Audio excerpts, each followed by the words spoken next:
What are we discussing on today's Locked on Diamondbacks podcast?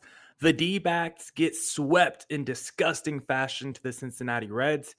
Now I want to ask you guys, is it fair to call this team, I hate using this word, soft?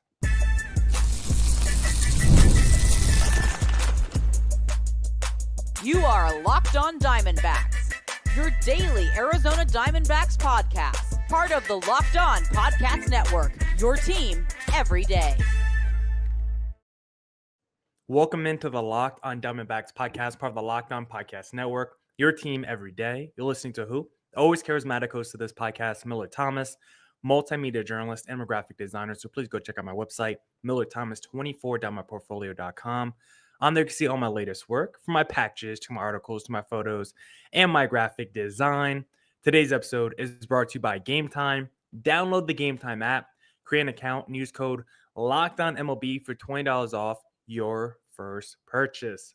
On today's Locked on Diamondbacks podcast, we're going to be discussing that terrible sweep at the hands of the Cincinnati Reds. Is it the end of the Corbin Burnes era in Arizona? And then previewing Dbacks versus Seattle Mariners. So a whole bunch I want to talk to you guys about on today's podcast. But first I want to say thank you for making Locked on Diamondbacks your first listen every day. I would not be able to do this podcast without you, my loyal listeners, sharing, subscribing, reviewing, doing all that so I could do this podcast for you.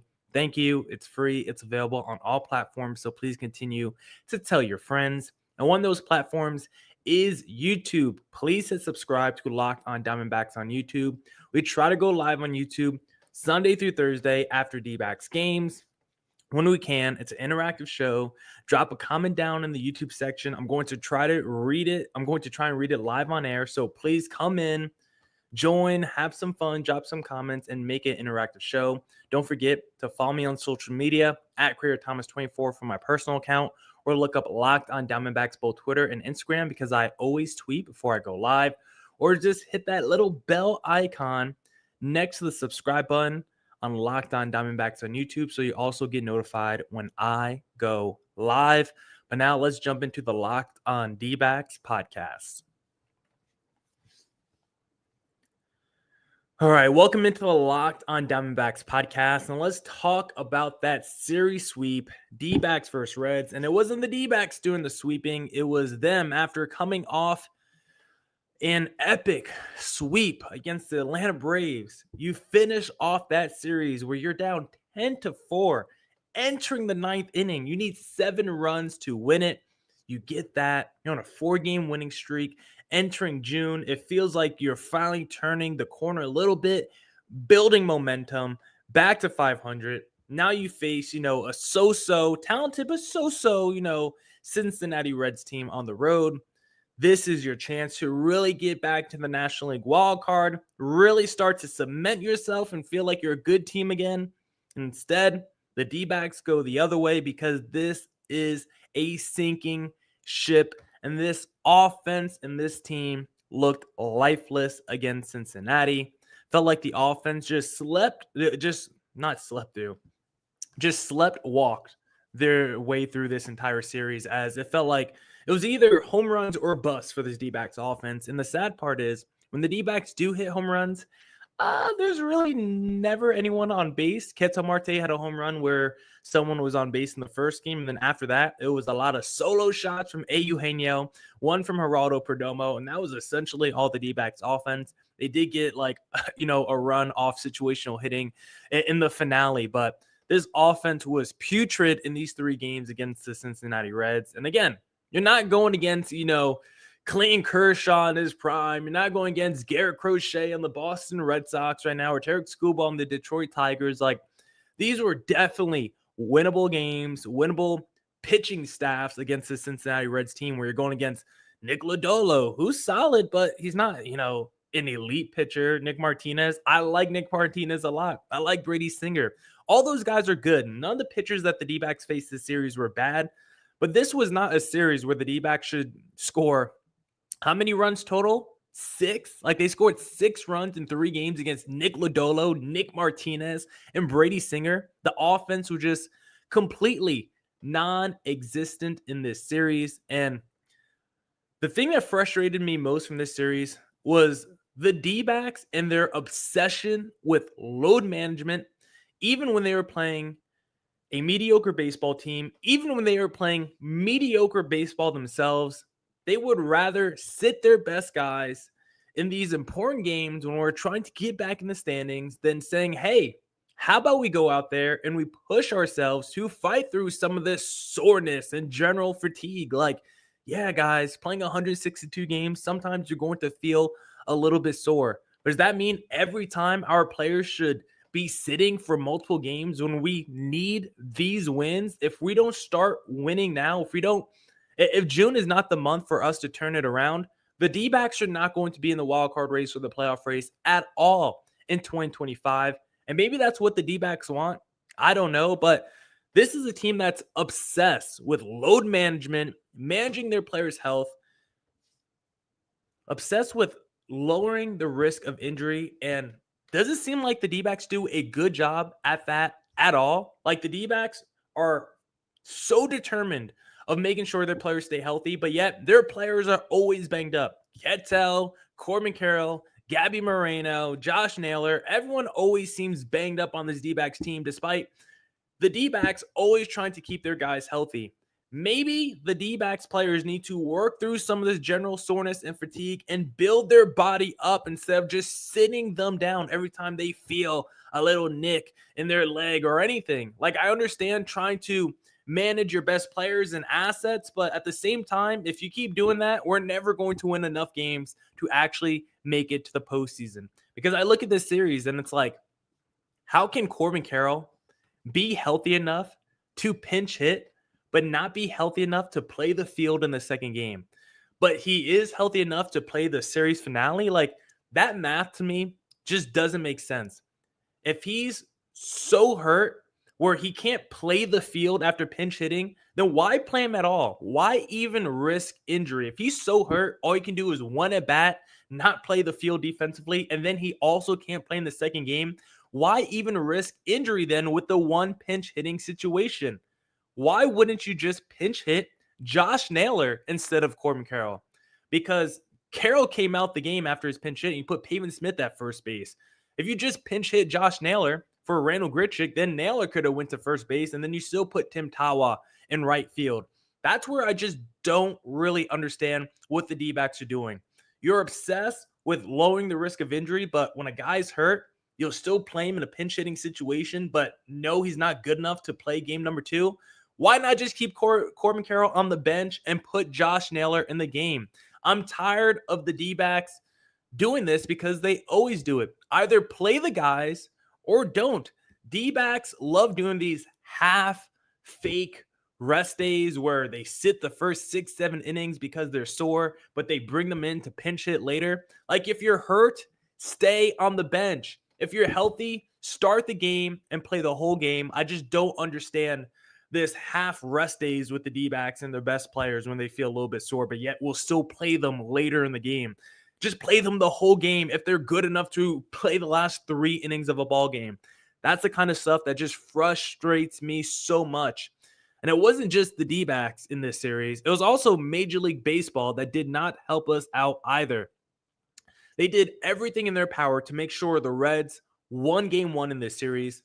This game 1 should have been called after 5 innings. We saw the rain coming. We saw how much it was pouring. But because the D-backs had a lead, they wanted to make sure the home team had every opportunity, every chance they had to tie it up to win the game. And we just saw this umpire crew do everything in their power to keep the game going as long as possible until the Reds tied it up, of course, and then until they almost took the lead. Thankfully, the D-backs were able to get out of it, but Major League Baseball made us risk injury for no reason, knowing the weather was about to get terrible, just so we could get the game in the books and give the Reds a win. Hey, the D-backs are also trying to win games here. And because Major League Baseball did that, ended up losing 2 players in Christian Mena, who's going on the 15-day IL. We'll see about Gabby Moreno, but he got hurt in this game as well. And then in game number 2, Tim Tawa, he gets hit on the hand.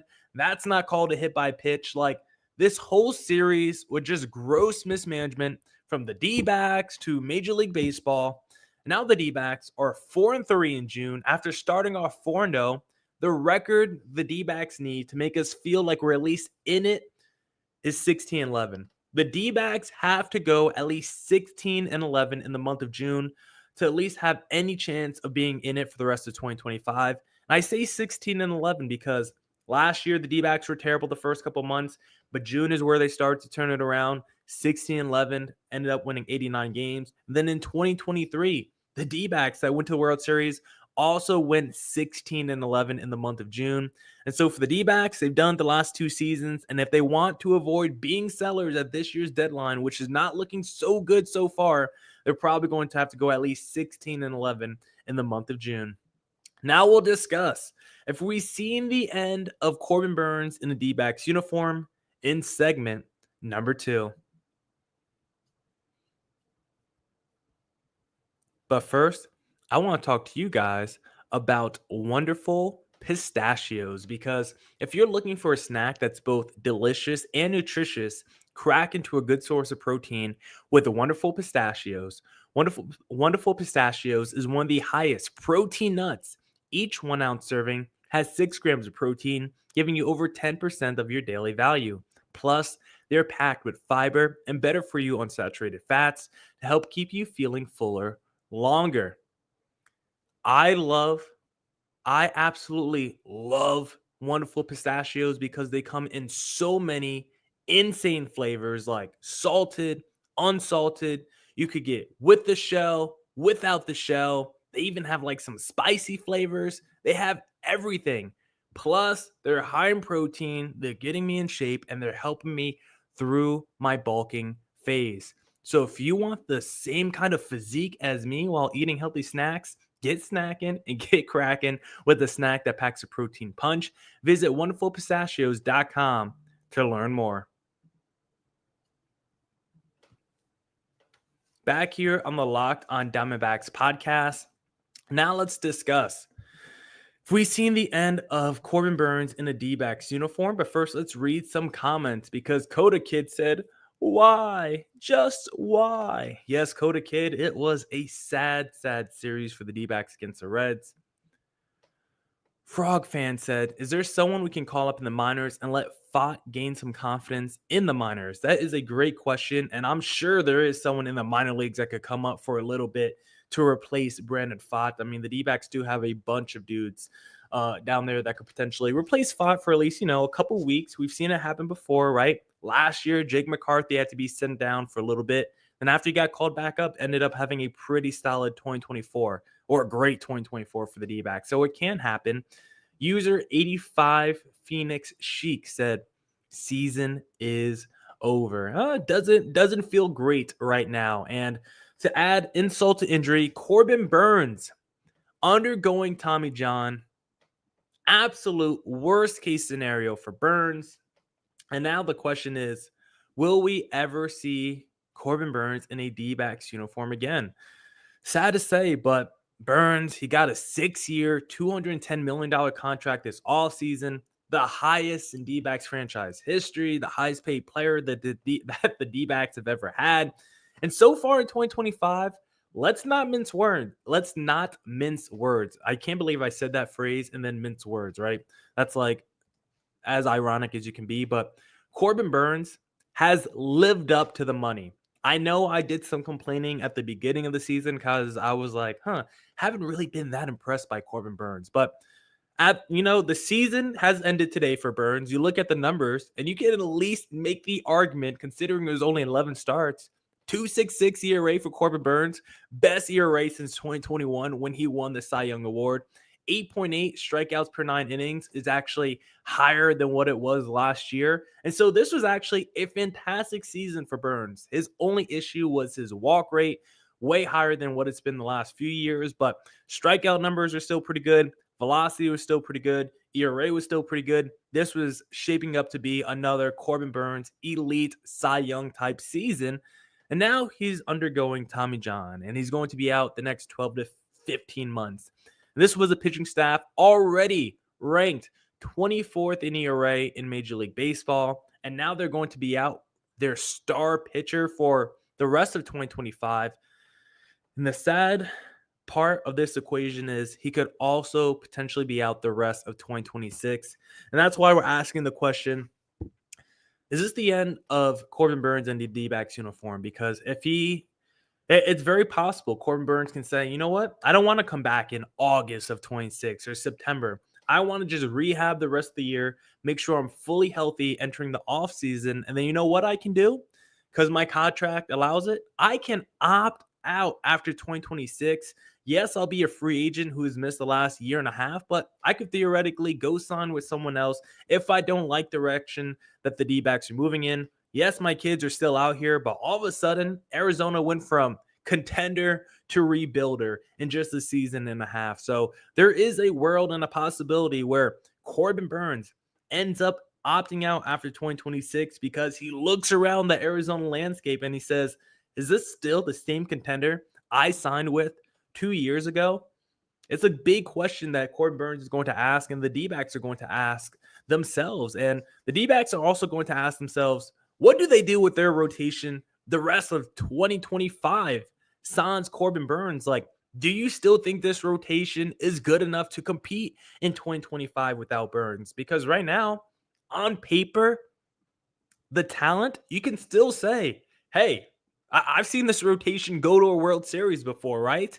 The rotation right now is Gallen, Kelly, Fott, Ryan Nelson. Like, that was quite literally our top four that went to the D-backs World Series. Still have Erod in the mix as well. Maybe a little Christian Mena if he can get healthy. So do you think this rotation is good enough to contend the rest of the season? That's something that the D-backs are going to ask themselves. Merrill Kelly, he's been fantastic this year, but he's also a pending free agent. If the D-backs continue to look sideways as we get closer to the deadline, do you think about trading Merrill Kelly, someone who is in his mid-30s? How much of a return can you get back for him? Kelly is someone who I don't think will command a lot of money this offseason. I would not trade Kelly under any circumstance. I would do everything in my power to re-sign Kelly this offseason. So if you're asking me, I would not trade Kelly.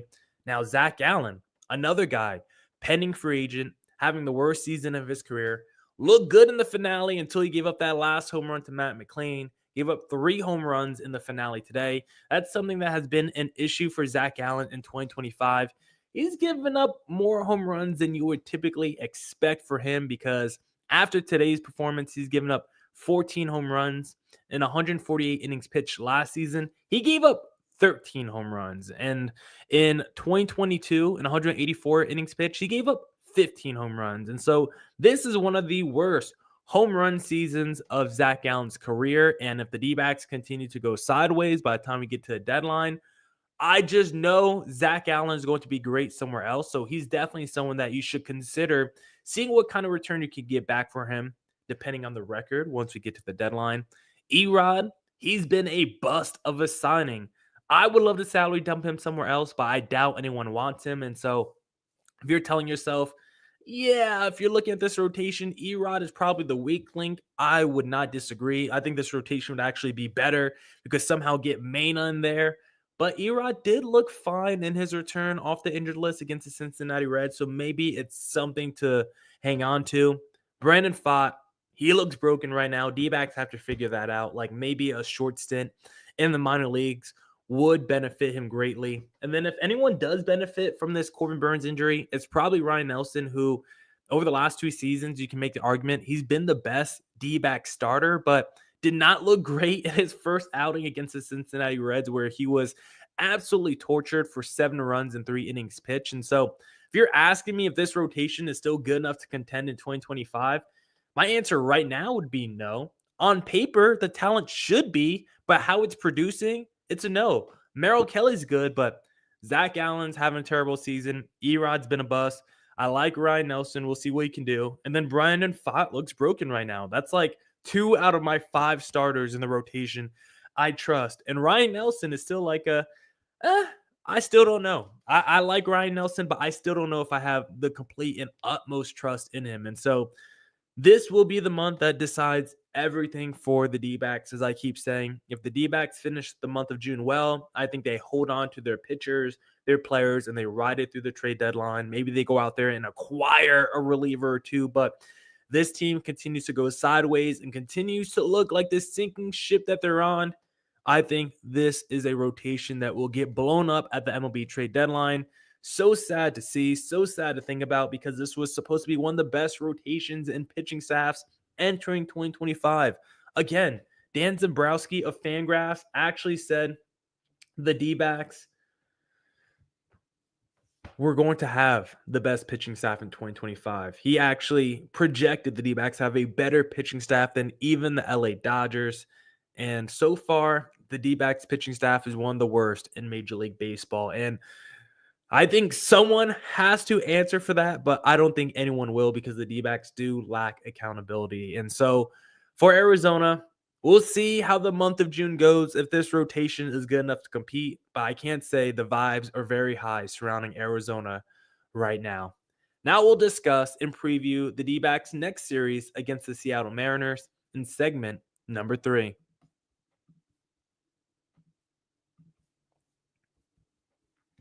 I first want to talk to you guys about game time, because have you ever decided at the last minute to head to a ball game with friends or family?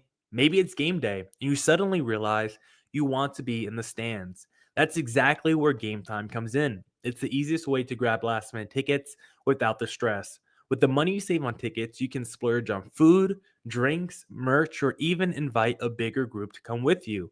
Game time makes it possible. Game time makes buying tickets fast and simple. Prices on the app actually drop the closer you get to first pitch, and they've got incredible last-minute deals, clear seat views, and a lowest price guarantee that takes the worry out of buying. Game Time is the official ticketing partner of Locked On MLB. Make it easy to browse the app for an exciting upcoming MLB game. Take the guesswork out of buying tickets with Game Time. Download the Game Time app, create an account, and use code LOCKEDONMLB for $20 off your first pitch. Terms apply. Again, create an account and redeem code LOCKEDONMLB for $20 off. Download Game Time today. Last minute tickets, lowest price, guaranteed. Back here on the Locked On Diamondbacks podcast, switched up the background a little bit today. Wanted to be in front of D-Backs Stadium, Chase Field, and so let me know if you guys think this background is cool, if you guys like it compared to my neon background that I typically do. Just trying to get the feedback back from the fans. But now let's talk about the D-Backs and preview this series a little bit against the Seattle Mariners. But before we talk about the series, I kind of just wanted to do a little introspection and kind of shout out the Seattle Mariners, because this D-Backs franchise, the roster, the recent success that we've seen, and like the D-Backs just turning themselves into contenders, at least on paper, a lot of it is because of the Seattle Mariners. And so I actually want to take a couple minutes to give the Mariners their flowers, because this D-Backs franchise would not be where it's at without Seattle. So let's actually look back at a couple of trades that have helped the D-Backs get to this moment where they actually have, we're frustrated with this team, but think about where we were, 10 years ago as a D-Backs franchise. Like, we're now at the point where our expectations are so high for this D-Backs team. We're so frustrated with their lack of winning. We've never used to have expectations with the Arizona Diamondbacks, but now we do, because they've played their way into making us feel like they should be good, should be a contender. And part of that is because some of the trades they've made with the Seattle Mariners, and none is bigger than that 2016 deal that saw the D-Backs send Gene Segura, who recently retired, by the way, Mitch Haniger, who had like one good season post this trade, and Zach Curtis, who I'm still waiting for him to do anything in a Mariners uniform. D-Backs traded those three players and got back Taijuan Walker, who is no longer in Arizona, but still like a pitcher in Major League Baseball, getting signed to be in rotations. And then the big piece back that the D-Backs got, Ketel Marte, the best second baseman in baseball, going to go down as maybe Mr. D-Back, one of the best players in franchise history. Like, he is going to go down as a potential Mount Rushmore player in D-Backs franchise history. And the fact that he gave up Gene Segura, who was good for a couple more years after that, but not like he is a Mariners lifer. Mitch Haniger, he's bounced around since this trade, and Zach Curtis hasn't done anything. Fleece of a deal by the D-Backs. 2023, you got the Eugenio Suarez trade, which helped out the D-backs in a big way. Obviously, Suarez, 30 home runs, 100 ribbies last year. D-backs missed the postseason, but he was so critical in the second half of the year. And also in 2025, he's been a monster for Arizona. His errors in defense has been a problem, but one of the league leaders in home runs and RBIs, one of the best players we have in clutch situations. Like, we've needed Eugenio over the last 2 years. He's been a positive upgrade for the D-backs. I have nothing negative to say about Suarez ever since his second half of last year. He's been fantastic for Arizona. And all it took to get him was Sebi Zavala and Carlos Vargas, two guys who I don't even know are have they played for the Seattle Mariners since that deal? Like, I think Sebi has played a little bit, but I don't think he's done anything. He hasn't played at all for them in 2025. And the other guy, there's actually a little bug in my room that kind of scared me. And then the other guy, hold on 1 second, guys.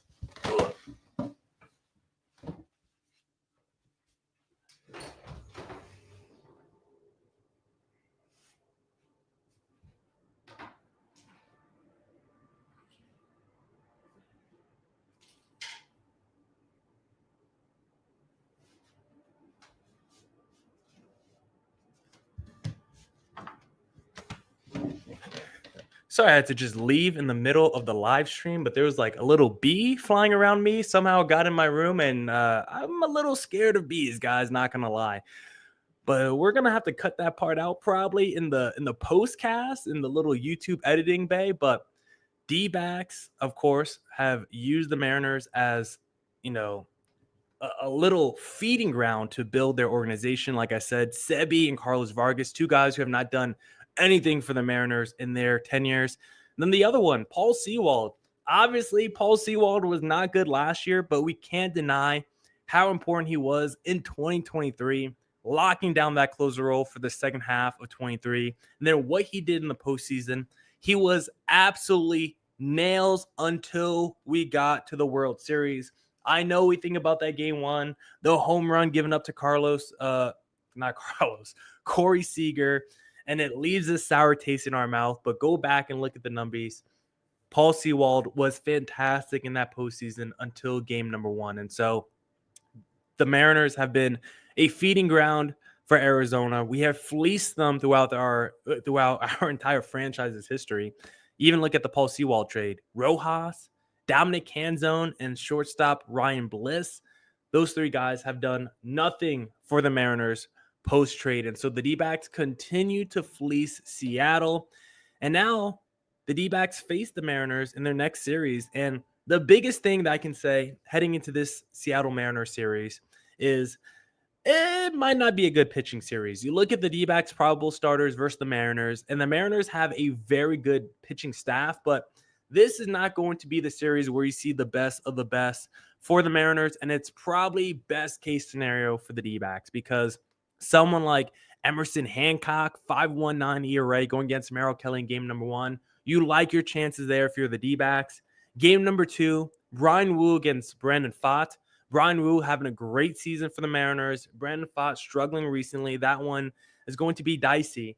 This series might really come down to the finale. Bryce Miller, who I think is so talented but having a super down season, 5.73 ERA, going against Erod with that 6.7 ERA. I think this series is going to come down to the finale. Bryce Miller versus Erod. Which of those two guys can step up? And for the D-backs, if they really want to have a chance of winning this series, one thing I would do, Cal Raleigh is having an MVP season. He has 26 home runs in 63 games. If I'm the D-backs pitching staff, intentionally walk Cal Raleigh every single at bat.